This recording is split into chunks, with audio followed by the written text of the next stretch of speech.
To the tragedy in Coopersville now. Inspections of the car and school bus involved in the crash that killed a brother and sister could shed some light on exactly how it happened.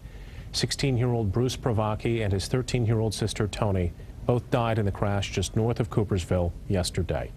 Investigators said the car never stopped when a school bus in front of them did. Police did find a cell phone in the vehicle, but there is no indication that either one of them was using it at the time of the crash. Inside Coopersville High School today, students wrote on cards and hung them on a memorial tree honoring the brother and sister. I heard a lot of comments today about Bruce's smile and how infectious it was, and just one of those great kids that everyone seemed to enjoy being around. We will let you know what, if anything, investigators find out about that crash.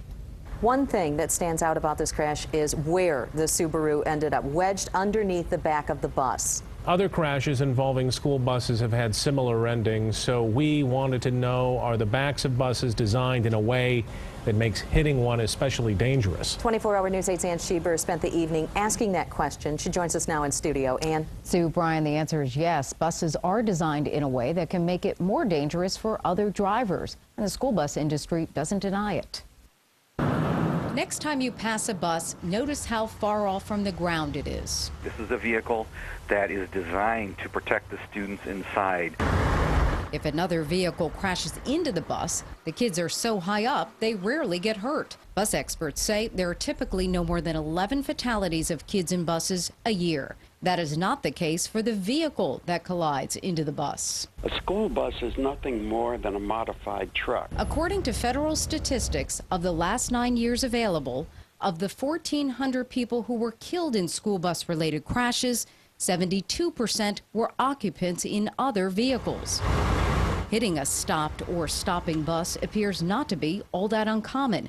24-Hour News 8 covered at least 2 of them in West Michigan since 2009. Both drivers survived, but this one in Ionia involved a higher profile pickup.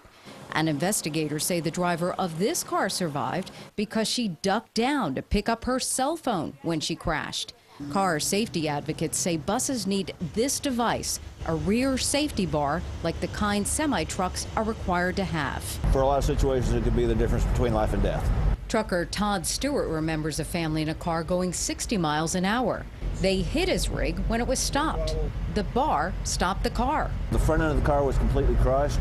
The legs were pinned underneath, but they were still alive. School transportation officials aren't completely sold. If it would increase the safety for drivers that would go under, then it's worth considering.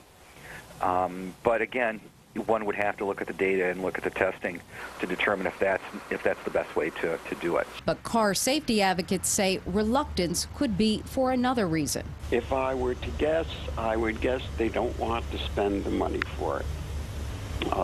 Because there's no logical reason why not to. And taxpayers may not be willing to pay. School bus industry says there could be other ways than installing steel bars to make buses more visible from the back. But auto safety advocates say none of it will physically stop a car when a driver is distracted, and they point out that is not uncommon.